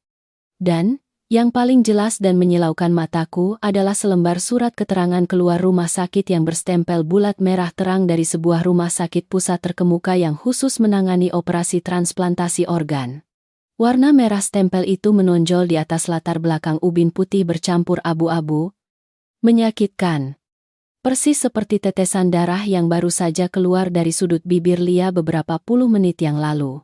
Pak Jaya menunjuk langsung ke tumpukan kertas yang berserakan di kakiku. Dadanya berdebar hebat ketika dia berbicara. Suara guru tua itu tidak lagi mempertahankan ketenangan sehari-hari. Itu mendesis di antara giginya yang pecah. Membawa kemarahan membara seorang ayah yang harus secara langsung memperlihatkan penderitaan putrinya kepada orang lain. Buka matamu lebar-lebar, suara Pak Jaya bergema menghantam dinding-dinding luas villa. Gunakan otak direkturmu yang penuh pengetahuan itu dan baca baik-baik setiap lembar kertas yang tergeletak di lantai itu. Kamu bilang putriku hamil di luar nikah. Kamu menghina bekas luka operasi di perutnya sebagai sesuatu yang kotor dan hina. Bajingan. Lihatlah nyawamu yang hina ini. Ginjal yang berdetak di tubuhmu itu milik siapa? Kata-kata Pak Jaya tidak panjang. Tetapi setiap kata demi kata seperti palu godam yang menghantam gendang telingaku. Ginjal yang berdetak di tubuhku ini, milik siapa kalimat itu bergema. Berulang-ulang di ruang. Berbalik ke otakku. Menciptakan guncangan yang mengerikan. Telingaku berdengung. Suara hujan di luar balkon. Suara angin yang berdesir melalui celah pintu. Bahkan isak tangis Lia di belakang Pak Jaya tiba-tiba terdorong sangat jauh. Digantikan oleh keheningan yang mematikan yang menyelimuti pikiranku. Aku terpaku di tempat. Seluruh tubuhku kaku seperti patung batu. Rasa sakit yang membakar dari tamparan di pipi kiri tiba-tiba menghilang sepenuhnya. Digantikan oleh gelombang hawa dingin yang menusuk dari telapak kaki menjalar ke puncak kepala. Menuruni setiap tulang belakang. 4 tahun lalu. Penyakit gagal ginjal stadium akhir. Masa di mana aku terbaring menunggu mati di ranjang rumah sakit dengan tumpukan kabel yang melilit. Mendengar suara mesin cuci darah berbunyi. Bip-bip kering. Lalu kabar mendadak dari kepala dokter bahwa ada seorang donor organ anonim dengan indeks kecocokan yang sempurna. Keajaiban. Operasi besar yang kritis. Kelahiran kembali. Dan Lia. 4 tahun lalu Lia adalah intern yang magang di perusahaan media kecilku saat itu. Seorang gadis pemalu yang selalu diam-diam menyiapkan segelas air jahe hangat setiap kali aku bekerja lembur hingga kelelahan. Gadis itu menghilang tanpa sepatah kata pun tepat pada saat aku didorong ke ruang operasi transplantasi organ. 2 tahun kemudian, ketika aku sudah berada di puncak kejayaan, dia baru muncul kembali sebagai guru taman kanak-kanak yang pemalu menerima pernyataan cintaku. Potongan-potongan masa lalu yang terpisah. Celah-celah yang belum pernah kuselidiki. Kini, di bawah tekanan lembaran-lembaran bukti yang kusut di lantai, tiba-tiba secara otomatis berbenturan. Mengisi menjadi gambaran kebenaran yang begitu kejam sehingga aku tidak berani percaya. Tidak. Tidak mungkin. Aku bergumam tanpa sadar. Bibirku bergerak-gerak, tetapi suara yang keluar hanyalah desahan tercekat di tenggorokan. Ayah! Jangan bicara lagi. Kumohon ayah, teriak Lia yang memilukan memotong tumpukan pikiran kacau yang mengoyak-oyak kepalaku. Dia menopang kedua tangannya di karpet. Mencoba bangkit. Tetapi kakinya yang lemas tidak mau menuruti perintah. Dia merangkak memeluk kaki Pak Jaya. Menangis terseduh-seduh. Aku mohon ayah jangan mengungkit masalah itu. Tidak ada utang budi apa-apa. Aku melakukannya sukarela. Tolong jangan biarkan Kak Arya tahu. Aku tidak ingin dia mengasihani aku. Permohonan Lia seperti pisau tajam yang semakin menusuk jantungku yang berdarah. Dia tidak ingin aku tahu dia menyembunyikan rahasia besar ini. Menerima dicap sebagai orang kuno. Menjaga kesuciannya secara ekstrem. Hanya karena dia tidak ingin menjadikan pengorbanan daging dan tulangnya sebagai utang budi yang memaksaku. Dia lebih memilih aku salah paham mengira dia gadis desa yang sopan. Daripada aku menikahinya karena rasa terima kasih. Tapi apa yang sudah kulakukan aku? Seseorang yang diselamatkan. Seseorang yang bernapas dengan sebagian tubuhnya. Malah menggunakan bekas luka yang agung itu untuk menghina dia. Aku menamparnya. Aku mendorongnya jatuh. Aku memaki dia sebagai wanita hamil di luar nikah. Barang bekas penipu. Aku merobek-robek malam pertama yang berdeham dia impikan. Mengusir orang tuanya dari rumah di tengah hujan dingin. Kedua lututku tiba-tiba kehilangan seluruh kekuatan. Seperti menara yang angkuh yang dicabut fondasi utamanya. Aku ambruk ke lantai. Tumit sepatuku bergeser di lantai marmer yang licin.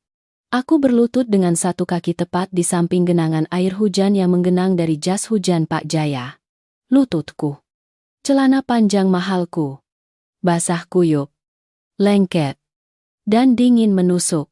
Tapi aku tidak lagi peduli. Wibawa Direktur Arya Pratama lenyap sepenuhnya. Digantikan oleh seorang pria yang gemetar. Gemetar sampai giginya bergemeletuk. Aku perlahan mengulurkan tangan kanan. Tangan yang terbiasa menandatangani kontrak miliaran rupiah. Terbiasa memegang gelas anggur mahal. Kini dengan canggung akhirnya bisa menyentuh sudut kertas kalkir berwarna biru. Aku mengambil bukti pembayaran biaya rawat inap. Tulisan tangan dengan pulpen sudah sedikit pudar termakan waktu. Tetapi angka-angkanya masih tajam. Jumlah 15 juta rupiah. Isi pembayaran uang muka operasi pengangkatan 15 juta rupiah.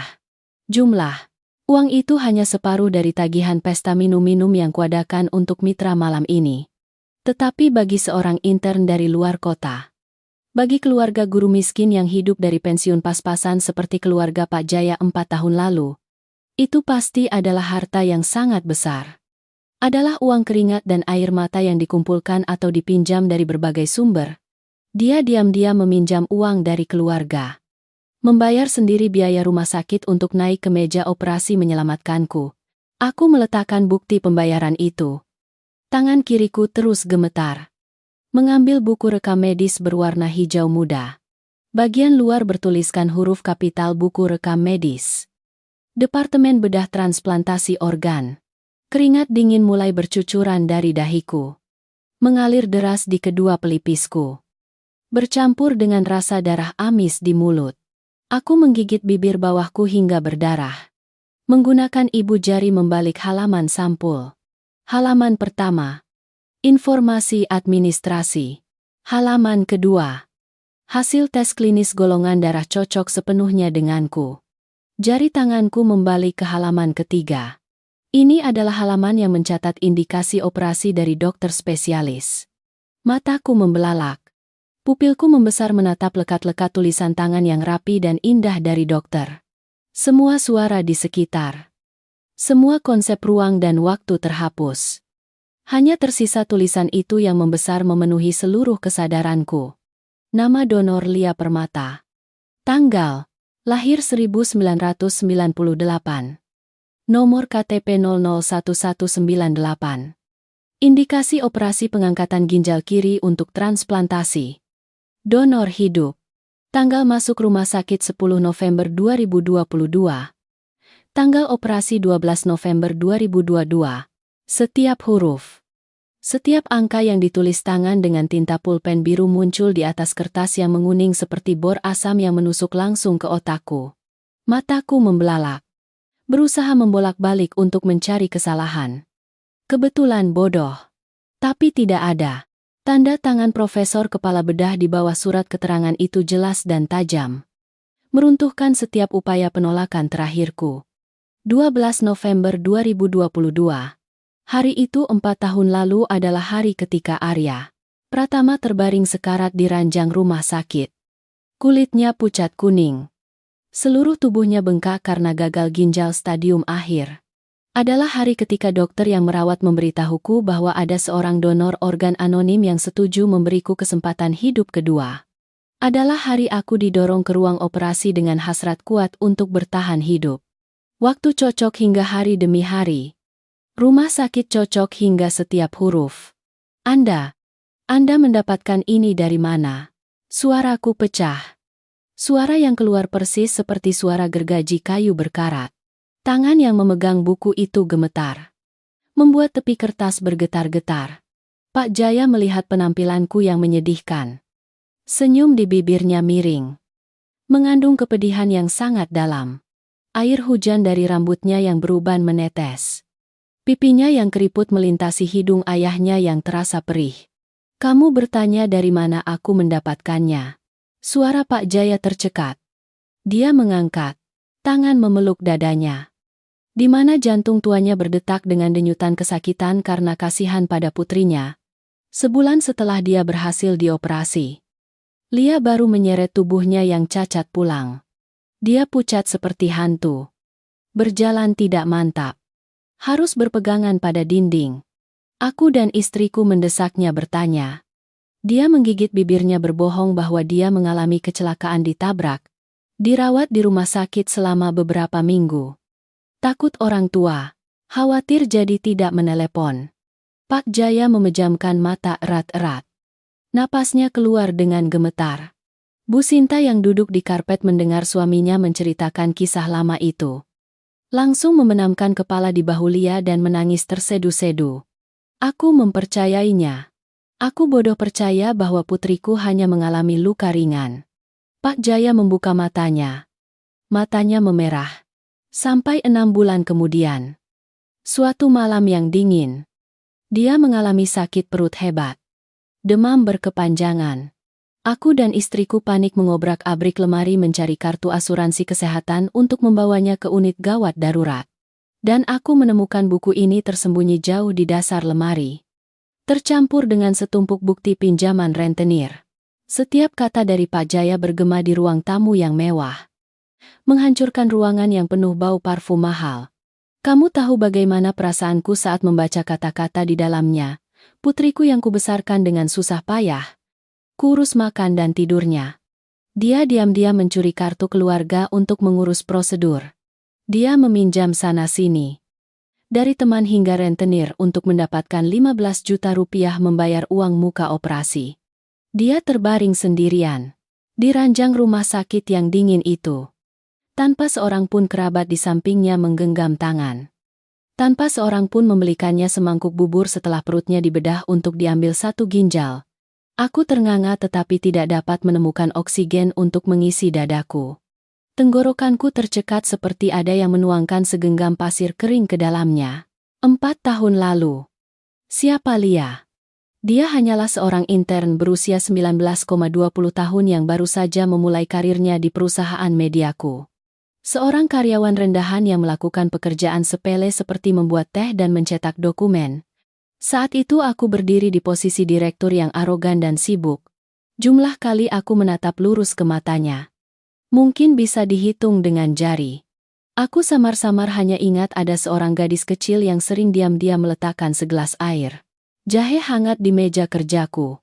Setiap kali aku memegangi perutku dan mengerang kesakitan karena sakit maag yang menyiksa akibat bekerja terlalu keras. Aku tidak pernah membalasnya dengan senyum. Aku tidak pernah memberinya keistimewaan apapun. Namun, ketika aku jatuh ke dasar jurang kematian, ketika teman-teman meninggalkanku dan mitra-mitra melarikan diri, gadis kecil yang biasa-biasa saja itulah yang secara sukarela naik ke meja operasi. Dia memotong sebagian tubuhnya, menukar kesehatan seumur hidup, menanggung utang besar, hanya untuk mendapatkan detak jantung bagi seseorang yang tidak pernah memperhatikannya. Dia mendonorkan organ secara anonim. Diam-diam menahan siksaan rasa sakit pasca operasi. Menolak semua hak. Tanpa sedikit pun menuntut balas budi. Ayah! Kumohon ayah. Jangan bicara lagi Lia. Berteriak dari bawah karpet. Dia menepis tangan Bu Sinta. Menyeret kakinya yang memar merangkak ke arah Pak Jaya. Dia memeluk erat betis ayahnya yang basah kuyup. Menundukkan wajahnya menangis tersedu-sedu. Noda darah kering di sudut bibirnya menggosok celana kain. Meninggalkan bercak merah tua. Sudah berlalu. Aku melakukannya sukarela. Tolong ayah jangan membuat Kak Arya merasa bertanggung jawab. Jmeriaria jamadu skurai.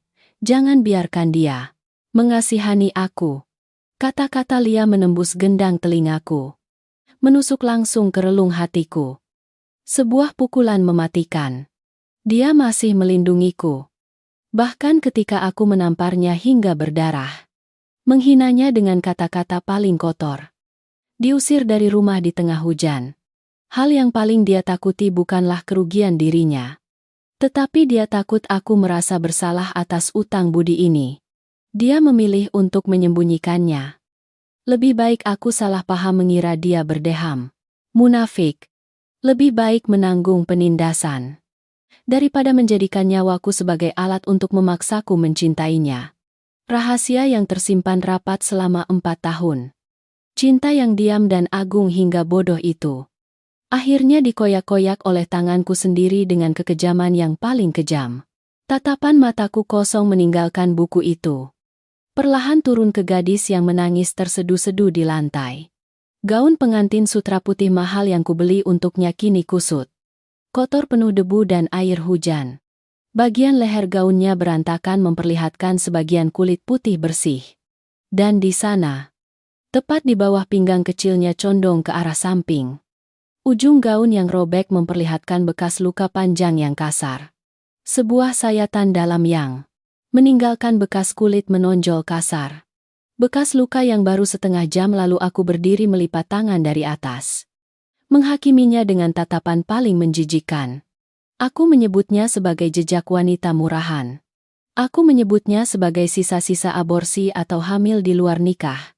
Aku menyebutnya barang cacat yang mengotori ranjangku.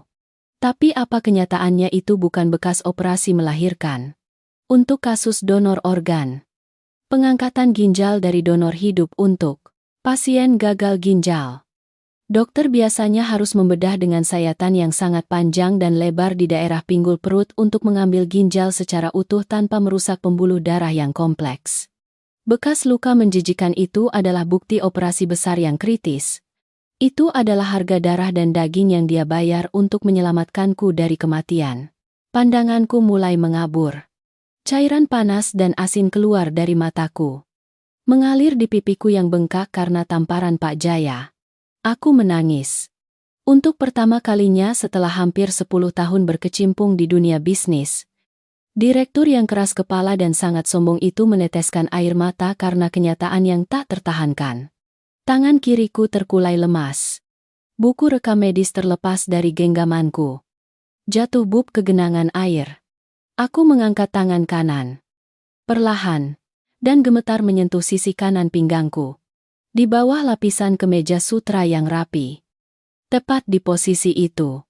Tersembunyi di bawah lapisan kulit dan daging. Adalah ginjal yang telah kubawa selama 4 tahun ini. Aku menekan ringan telapak tanganku ke pinggang. Setiap detak kuat dan teratur merambat melalui kulit. Langsung terasa di telapak tanganku. Deg-deg. Itu hidup. Darah di tubuhku sedang disaring bersih. Mengalir melalui setiap pembuluh darah. Memberi nutrisi pada tubuh yang sehat ini. Memberi nutrisi pada otak yang penuh perhitungan dan kesombongan ini. Semuanya berkat kerja keras ginjal itu. Ginjal milik Lia Permata. Aku menghitung cinta Lia dengan uang. Aku menghitung 100 juta mahar.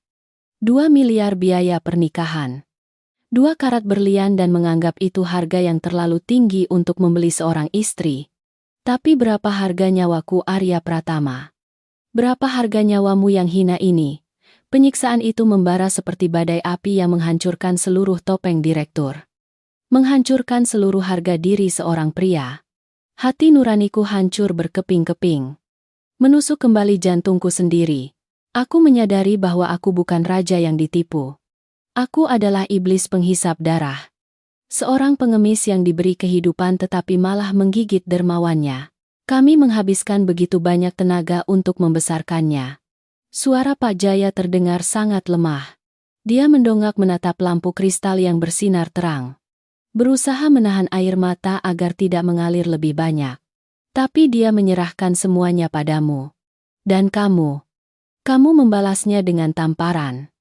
Dengan surat pembatalan pernikahan yang dilemparkan ke wajah orang tuanya di tengah malam. Arya Pratama. Utang apa keluarga kami pada keluargamu sampai kamu menyiksa putriku sampai seperti ini? Pertanyaan menuntut dari sang ayah tua seperti palu terakhir yang menghancurkan sistem pertahanan diriku. Perasaan bersalah membesar.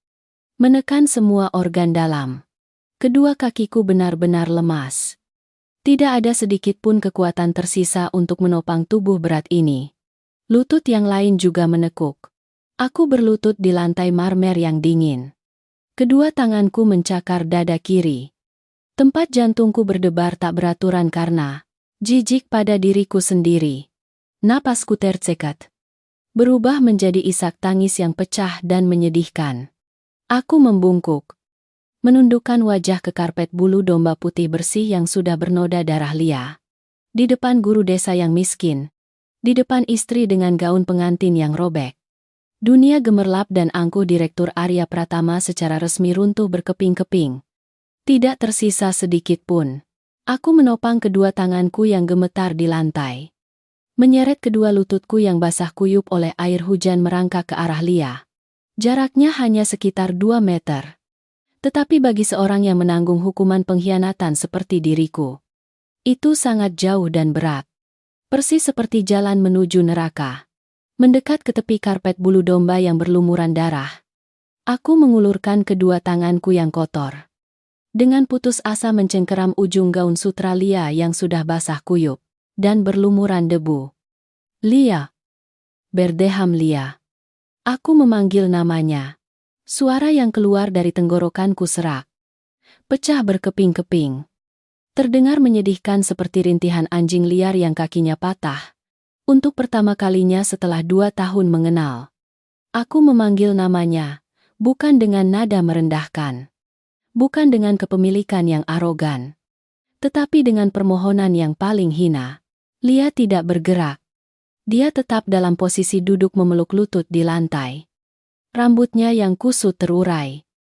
Menutupi setengah wajahnya yang bengkak. Aku mendongak melihat pipi kirinya. Di mana tercetak jelas 5 bekas jari merahku. Mengingat kembali saat aku tanpa ragu menampar wajah dermawanku. Rasa benci terhadap diri sendiri membara. Membakar sisa akal sehatku. Aku melepaskan ujung gaunnya. Mundur setengah langkah. Tanpa ragu sedikit pun. Aku mengangkat tangan kanan.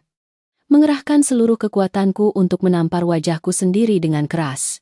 Plak suara itu bergema menghantam dinding-dinding luas ruang tamu. Kekuatan tamparannya begitu kuat hingga aku langsung merasakan rasa asin darah segar yang membanjiri mulutku. Tapi itu belum cukup. Rasa sakit fisik ini bagaimana bisa sebanding dengan tusukan pisau tajam yang telah kutancapkan sendiri ke hati Lia. Aku mengayunkan tangan kiri lagi. Plak tangan kanan. Plak tangan kiri. Plak aku terus berlutut dengan gila-gilaan menampar wajahku berulang kali. Setiap pukulan tanpa ampun. Kedua pipiku bengkak dan mati rasa. Darah dari sudut bibirku yang robek memercik. Membasahi kemeja putih bersih. Darah hidung mulai keluar. Mengalir deras di dagu. Menetes satu persatu ke karpet. Suara tamparan beruntun yang memekakkan telinga bergema di ruangan yang sunyi bercampur dengan napas terengah-engahku sendiri. Aku salah. Aku binatang. Aku pantas mati. Lia. Aku minta maaf. Aku minta maaf padamu. Aku berteriak dalam air mata. Sambil memukul diriku sendiri dan memaki diriku dengan kata-kata terburuk. Gelar direktur. Harga diri pria. Buang saja semuanya. Saat ini aku hanya ingin merobek topeng ini. Ingin mengeluarkan jantungku untuk menebus dosa. Berharap mendapatkan tatapan kasihan dari wanita yang duduk di depanku. Bu Sinta menyaksikan pemandangan menantunya yang kaya raya dan sombong, yang baru saja menghinanya. Kini memukuli dirinya sendiri sampai hidungnya berdarah. Wajahnya tidak sedikit pun menunjukkan kepuasan. Dia berbalik ke arah lain, mengangkat tangan menutupi mulutnya. Menangis tersedu-sedu. Tangisan ibu tua itu penuh ketidakberdayaan dan kesedihan. Dia menangis bukan karena mengasihani aku. Dia menangis karena kasihan pada putrinya yang bodoh. Kasihan pada ginjal yang telah putrinya korbankan untuk pria kejam seperti ini. Pengorbanan besar Lia akhirnya sia-sia. Ditukar dengan penghinaan dan rasa malu di malam pertama. Aku menghentikan tanganku saat kedua telingaku berdengung karena benturan. Hidung dan mulutku penuh darah. Aku terengah-engah, merangkak ke depan. Kedua tanganku yang berlumuran darah gemetar, mencengkeram erat ujung karpet di bawah kaki Lia. Ayah ibu Lia, beri aku satu kesempatan saja. Aku membenturkan kepalaku tok-tok ke lantai. Dahiku membentur lantai kayu menimbulkan suara plek-plek yang menyakitkan. Aku salah. Aku buta tidak melihat kenyataan. Seluruh hartaku, perusahaanku, villa ini, rekening tabungan. Aku akan menyerahkannya semua atas namamu. Aku akan menjadi budakmu seumur hidup. Lia, pukul aku. Maki aku. Kamu mau melakukan apapun boleh. Tolong jangan tinggalkan aku. Aku mohon padamu. Aku melontarkan serangkaian angka, aset, benda-benda materi yang diidamkan orang biasa seumur hidup. Aku mempertaruhkan seluruh kekayaanku sebagai umpan. Berharap itu cukup kuat untuk menahan langkah mereka. Aku putus asa berpikir bahwa setiap manusia, di hadapan kekayaan sebesar itu, sedikit banyak pasti akan goyah. Asal mereka goyah, asal mereka berhenti, aku akan punya kesempatan untuk menebus kesalahan. Tapi aku salah. Kesalahan tragis dari seseorang yang selalu menilai segalanya dengan uang. Mendengar permohonanku, Lia mengedipkan mata. Dia perlahan membuka matanya. Di bawah jas hujan basahnya, dia berdiri tegak. Dia sedikit menepis tangan Bu Sinta yang menopang di sampingnya. Dia melangkah setengah langkah. Matanya yang kering menatapku yang berlutut di tanah. Di matanya tidak ada keserakahan. Tidak ada perhitungan. Juga tidak ada sedikit pun minat pada janji-janji kekayaan miliarder. Yang ada hanya kelelahan dan rasa jijik yang sangat mendalam. Lalu, dia berpaling. Matanya meninggalkan diriku. Menyapu meja kaca tempret. Di sana, gumpalan kertas merah yang sudah kusut. Surat nikah yang baru saja kuremas dan kulemparkan ke dada Pak Jaya tadi, tergeletak di tepi meja. Lia perlahan mengeluarkan tangannya dari lapisan jas hujan. Tangan kecilnya yang kurus, di mana jari manisnya masih mengenakan cincin berlian 2 karat yang berkilauan, terulur mengambil gumpalan kertas merah itu. Dia menundukkan kepala melihat surat itu sebentar. Hanya 1 detik singkat. Tanpa desahan. Tanpa setetes air mata pun yang jatuh lagi. Serat suara tajam dan kering terdengar. Lia memegang tepi atas surat itu. Kedua tangannya dengan kuat dan tegas merobek surat nikah itu menjadi 2. Aku ternganga tidak bisa mengeluarkan suara. 2 bagian surat yang robek memisahkan nama Arya Pratama dan Lia Permata menjadi 2 bagian. Dia belum berhenti. Lia menyatukan kedua bagian kertas itu. Lalu terus merobek serat. Akta nikah yang bernilai hukum. Yang merupakan ikatan terakhir antara aku dan dia. Dengan cepat berubah menjadi potongan-potongan merah yang berantakan. Tanpa ragu sedikit pun. Tanpa kata-kata makian atau keluhan. Dia melakukannya dengan ketenangan dan ketegasan yang dingin. Ketika surat itu hanya tinggal potongan-potongan sampah tak bernilai. Lia melepaskan jari-jarinya. Potongan-potongan kertas merah berhamburan ke lantai marmer yang basah. Menempel pada genangan air keruh yang kotor dan hancur. Persis seperti cara aku sendiri telah menghancurkan pernikahan ini. Setelah menjatuhkan potongan-potongan kertas itu, Lia juga melepas cincin berlian 2 karat di jari manisnya. Cincin mahal itu, simbol ikatan dan kesombonganku. Dia letakkan begitu saja di atas meja kaca dengan ceroboh, menimbulkan suara klik yang hampa. Dia mengembalikan semuanya. Mengembalikan status. Mengembalikan materi. Membersihkan semua utang budi dan dendam. Setelah selesai semuanya, Lia diam-diam berbalik memunggungiku. Dia berjalan ke arah Pak Jaya dan Bu Sinta, menyelipkan tangannya ke lengan ayah tuanya. "Ayo, ayah." Dia berbicara dengan lembut.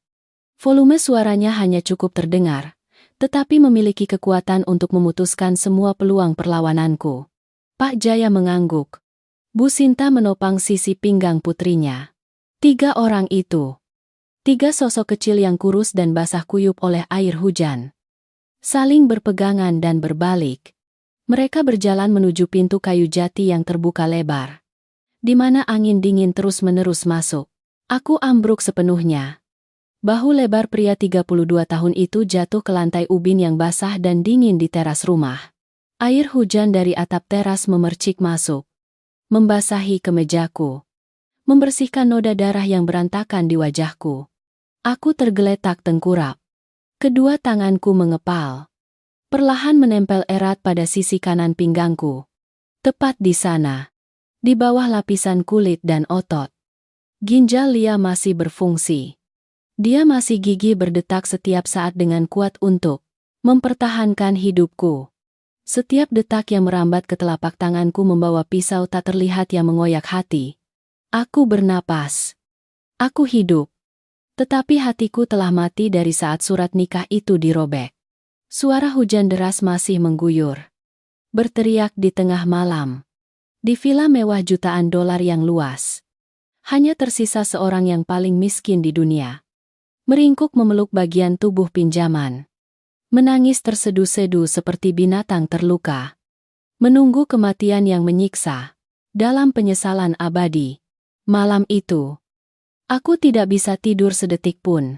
Aku duduk terkapar di lantai di samping noda darah kering Lia. Mataku yang merah melotot menatap kegelapan yang perlahan digantikan oleh cahaya abu-abu fajar. Keesokan harinya dan hari-hari berikutnya, hidupku berubah menjadi serangkaian tindakan mekanis yang hampa. Aku masih pergi ke kantor. Gedung kaca yang menjulang tinggi di pusat Jakarta. Tempat yang dulu kumasuki dengan sikap seorang raja, kini memberiku rasa mual. Sopir membukakan pintu mobil. Karyawan menunduk hormat di sepanjang lorong. Suara sapaan direktur terdengar berulang. Aku tidak mengangguk. Tidak tersenyum membalas. Aku melintas di antara mereka seperti hantu, dengan wajah penuh lebam yang belum hilang. Akibat tamparan gila-gilaan pada diriku sendiri di malam pertama. Tidak ada yang berani bertanya.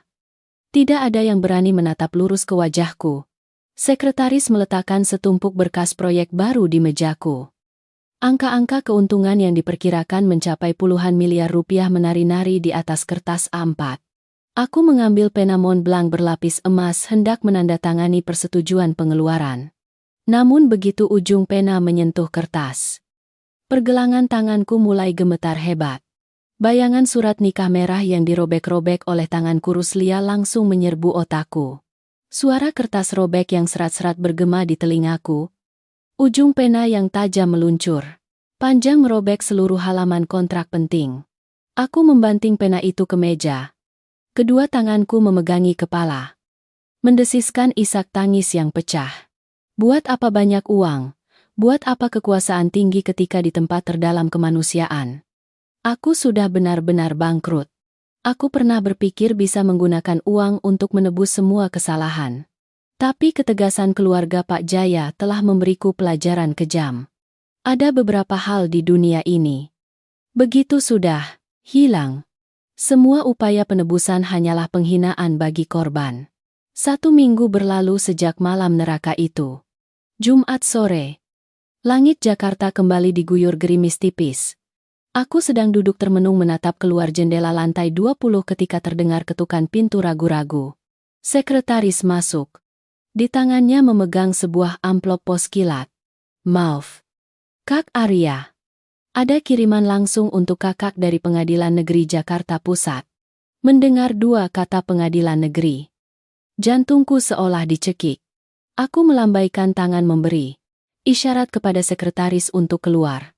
Di ruangan hanya ada aku sendiri. Aku mengulurkan tangan merobek ujung amplop. Kekuatan robekanku sangat pelan. Seolah berusaha menunda menghadapi hukuman mati. Di dalamnya ada setumpuk dokumen dengan stempel merah yang memberitahukan penerimaan gugatan cerai. Mataku dengan cepat menyapu barisan tulisan yang kaku. Berhenti di bagian isi tuntutan penggugat. Penggugat Lia Permata. Alasan perselisihan serius yang tidak dapat dilanjutkan. Dan di bagian pembagian harta bersama. Utang bersama. Lia hanya menyisakan satu baris tulisan tangan dengan pulpen biru yang rapi. Tidak ada harta bersama. Menolak semua bentuk nafkah. Sebuah penolakan total. Dia tidak membutuhkan sepeser pun dari kekayaan yang pernah kugunakan untuk menghinanya. Dia tidak membutuhkan pembagian. Tidak menuntut ganti rugi atas kerugian mental atau fisik. Fakta bahwa dia mengajukan gugatan cerai secara sepihak dengan kecepatan seperti itu hanya membuktikan satu hal: dia ingin menyingkirkan nama Arya Pratama dari hidupnya secepat mungkin. Terlibat denganku. Bahkan hanya di atas kertas. Membuatnya merasa kotor. Aku menatap lekat-lekat tulisan tangan Lia yang familiar. Tulisan tangan yang sama dengan tinta pulpen biru itu pernah menandatangani surat donor organ anonim 4 tahun lalu untuk menyelamatkan hidupku. Hari ini, tulisan itu kembali hadir di sini untuk mengakhiri pernikahan yang baru saja mekar kurang dari 24 jam. Aku menarik laci meja, mengambil selembar kertas putih, menulis beberapa baris surat kuasa untuk pengacara agar menyelesaikan prosedur secepat mungkin. Sesuai keinginan Lia. Aku tidak ingin mempersulitnya lagi. Itu mungkin satu-satunya dan terakhir yang bisa kulakukan untuk menebus sebagian kecil dari kesalahanku. Setelah menandatangani huruf terakhir, setetes air mata hangat mengalir dari mataku. Jatuh tepat di atas kertas. Tetesan air mata itu membasahi tinta biru. Menyebar menjadi noda buram yang menyedihkan. Aku menundukkan wajah di atas meja kerja yang dingin. Isak tangis pecah. Tidak bisa lagi kutahan. Hukuman cerai ini hanyalah prosedur hukum. Tetapi hukuman di pengadilan hati nuraniku mulai hari ini secara resmi memulai serangkaian hari tanpa ampun. Tanpa harapan pengampunan. 1 tahun berlalu. Musim dingin kembali menyelimuti. Membawa angin muson timur laut yang dingin menerpa jalan-jalan Jakarta. Villa tepi danauku masih berdiri megah dan mewah. Tetapi selamanya tidak akan pernah memiliki kehangatan sebuah keluarga. Itu benar-benar telah menjadi penjara megah untuk menahan jiwa yang hampa. Aku terlihat kurus. Kedua pipiku cekung. Mataku bengkak hitam karena begadang terus-menerus. Depresi berat melekat padaku seperti hantu yang tidak bisa diusir. Pertemuan dewan direksi semakin jarang. Semua pesta pertemuan dengan mitra dibatalkan. Aku menyerahkan sebagian besar pekerjaan kepada wakil direktur. Menyendiri dalam ruang gelap kamar tidur. Setiap kali memejamkan mata. Bayangan malam pertama itu kembali menghantuiku, noda darah di sudut bibir Lia. Tatapan kosongnya. Pernyataan Pak Jaya yang menganggap ginjalnya sebagai sedekah untuk pengemis. Aku terbangun di tengah malam. Keringat membasahi punggung baju. Tanganku memegangi sisi kanan pinggangku terengah-engah. Di atas meja samping tempat tidur. Tempat dulu bingkai foto pernikahan yang pecah itu diletakkan. Kini terpampang jelas sebotol obat penenang dosis tinggi dan segelas air putih. Aku mengulurkan tangan mengupas sebuah pil putih kecil. Memasukkannya ke mulut. Lalu menelan segelas air dingin. Hanya dengan kekuatan kimia. Aku bisa tertidur beberapa jam singkat untuk sementara melupakan siksaan itu. Pukul 5:30 sore. Aku mengganti pakaian dengan setelan sederhana. Mengenakan jaket trench coat abu-abu. Lalu berjalan ke garasi. Aku menyalakan mobil Mercedes SUV hitam. Memutar setir perlahan keluar dari gerbang villa. Bercampur dalam kemacetan, lalu lintas jam pulang kantor. Aku menyetir tanpa tujuan. Tetapi ketidakpastian itu begitu familiar, sehingga aku bisa membelok dengan benar meskipun mata tertutup.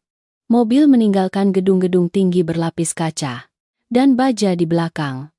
Melewati jalan-jalan pusat kota yang ramai. Langsung menuju pinggiran kota. Di sana tidak ada restoran mewah. Hanya deretan rumah tingkat satu beratapkan seng. Pasar kaget yang ramai dengan suara tawar-menawar seikat sayur dan ikan.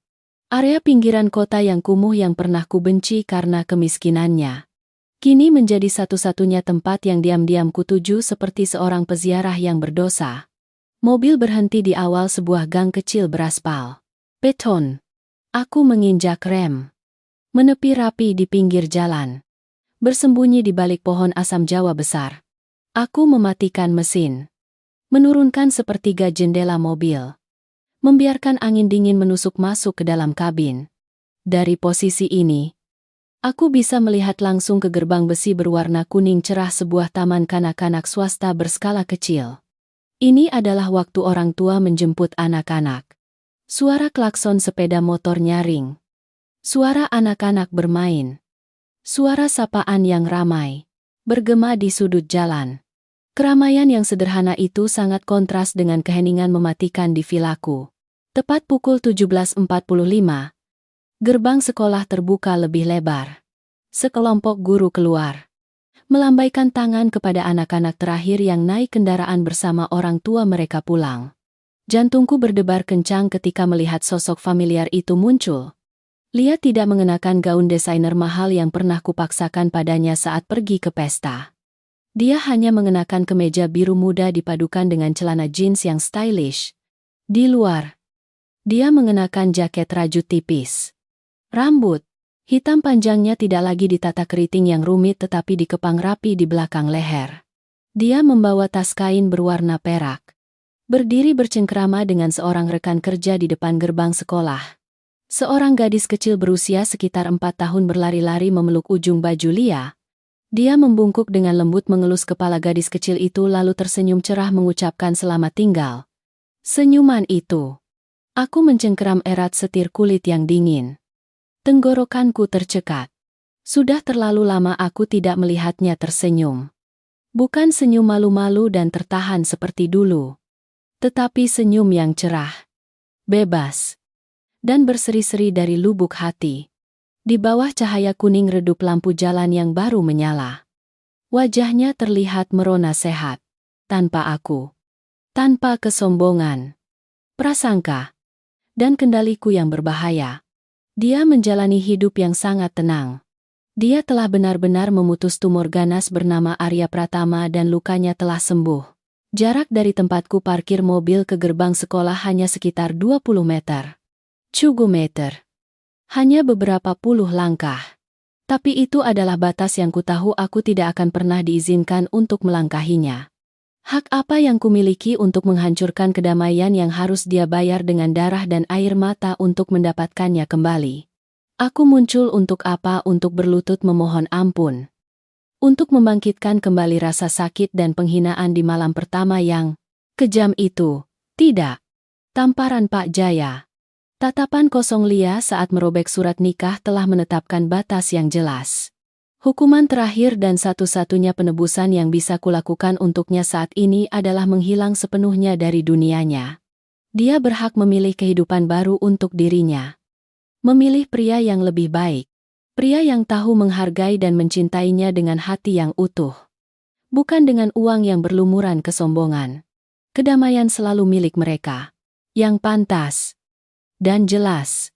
Aku, Arya Pratama, tidak termasuk di antara mereka. Angin dingin berdesir melalui celah jendela. Menerpa wajahku. Mengeringkan jejak air tipis yang baru saja keluar dari sudut mataku. Aku melepaskan tangan dari setir. Perlahan menempelkan telapak tangan kanan ke perut bagian bawahku. Di bawah kain baju. Detak familiar ginjal yang disambungkan itu masih dengan sabar menjaga aliran darah hangat untukku. Itu mengingatkanku akan utang nyawa yang tidak akan pernah bisa kulunasi. Aku menundukkan kepala. Diam-diam menerima hukuman seumur hidup dari hati nuraniku. Mengunci diri dalam kesendirian yang paling dalam untuk mendoakan dia hidup damai. Hanya menatapnya sebentar lagi untuk memuaskan penyesalan yang mengoyak dadaku. Lalu aku mengulurkan tangan menekan tombol untuk menutup jendela. Sepenuhnya memisahkan suara ramai taman kanak-kanak dari keheningan di dalam mobil. Tangan terulur menekan tombol start. Mesin meraung pelan. Di tengah ribuan orang yang menuju rumah-rumah yang terang benderang, mobilku melaju dengan tenang. Membawa seorang yang kaya raya, namun paling miskin di dunia. Bernapas dengan detak kesedihan abadi. Menuju malam yang tidak akan pernah memiliki cahaya. Para hadirin yang terhormat. Uang bisa membeli kemewahan tetapi tidak bisa membeli ketulusan yang telah diinjak-injak. Semoga kita selalu tahu menghargai orang-orang yang telah mencintai kita tanpa syarat. Semoga Anda semua selalu sehat, damai, berdeham dan sampai jumpa di video-video terbaru berikutnya.